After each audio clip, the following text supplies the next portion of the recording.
Today is day 215, the Apostrophe in Mother's Day. So I recently heard someone claim that Mother's Day was merely a concoction of the greeting card industry, a belief that's easily fueled, by today's commercial frenzy.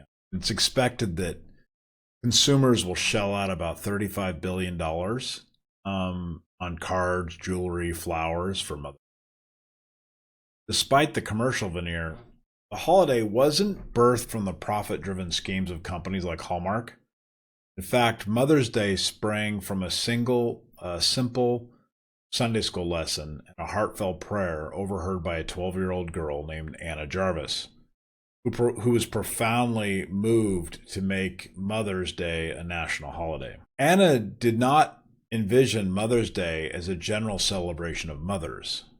Instead, she wanted the holiday to focus on each individual relationship between a child and their own mother, which is why she insisted the holiday be named with a singular possessive Mother's Day, mother apostrophe S. That was a very deliberate thing for her. She did not want it to be a plural reference. Anna deeply adored her own mom. Her mom was a prominent figure in their local community. And she derived her inspiration straight from her mom.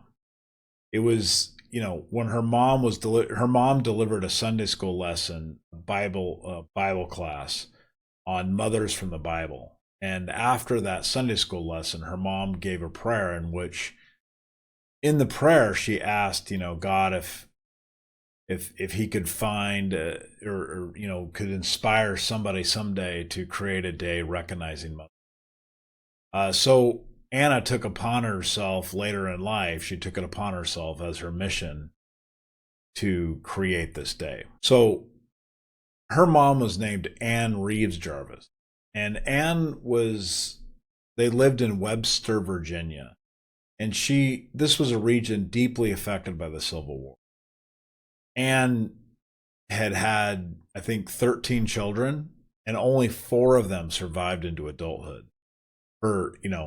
Anna was her oldest daughter, but only 4 kids survived. And this was a tough time for them. The Civil War set the community back many years, and people were divided on allegiances between the North and the South. So her mom had created an organization to try to bridge those gaps to where people could learn to reconcile to each other. She also really took on as a challenge this public health crisis.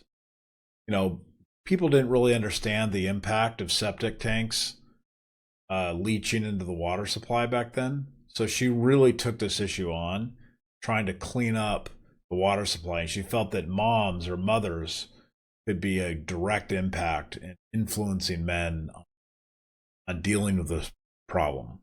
So she created several organizations in her community to fight this. Well, clearly Anna was inspired by her mom's ability to take on these types of challenges. So when her mom died in 1905, Anna decided that she would spend the rest of her life trying to fulfill her mom's prayer, that there would be a national campaign. And this started her national campaign for mothers. So, and Anna, I would not want to be in this woman's bad side. She started a letter campaign that was incredible. She wrote governors in every state. She wrote the president, 2 presidents, Roosevelt and then Woodrow Wilson. She wrote to senators, congressmen, newspapers, journals. She got published everywhere. There is quite a record of her writings in her letters. She also formed her own corporation, and she filed trademarks for Mother's Day, proper use of the word Mother's Day, and also the white carnation flower as a symbol of Mother's Day. She never did have kids herself. She died never having children, never being married. So she worked really hard to make this a national day of observance. And eventually, by 1914, so she started in 1905, and by the time 1914 came around, almost every state was honoring Mother's Day. So finally, Woodrow Wilson finally signed a proclamation making Mother's Day a national day of observance, which basically required all federal agencies to raise a flag in honor of Mother's Day, and consequently, all the businesses started doing it. Woodrow Wilson started getting credit for creating the day. And that really made her mad. Anna went on a massive campaign talking about how he was stealing her credit. But it got personal for Anna really, really quickly. You might remember who Frances Perkins was. She was probably one of the chief principals behind the New Deal, and she was the labor secretary for a long time. And her and various other people like Eleanor Roosevelt would take on all these causes. And one of the causes they took on was this Maternity Center Association in New York. The MCA was fighting for and trying to raise funds for bringing awareness to how many women were dying in childbirth. So, I mean, this is a great cause, but Anna did not like what they were doing. They took the Mother's Day and they changed the apostrophe to Mothers with an apostrophe after the S. And they did that to avoid the trademark that Anna had created. So this really made Anna mad, not because they were stealing credit or changing the name necessarily, but that they were trying to change the purpose of Mother's Day.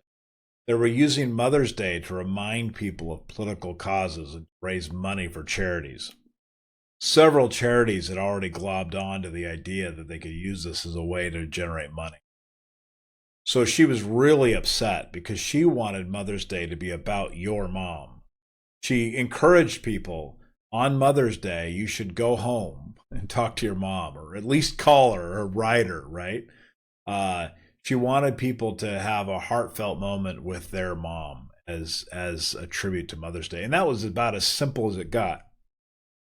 So when people started using this as a cause to drive funding for all mothers, this really made her upset. And she took this on in a major way. She wrote letters to Perkins asking her to resign because she was helping an organization subvert the trademark that she established. Eventually, people would think that Anna just went crazy.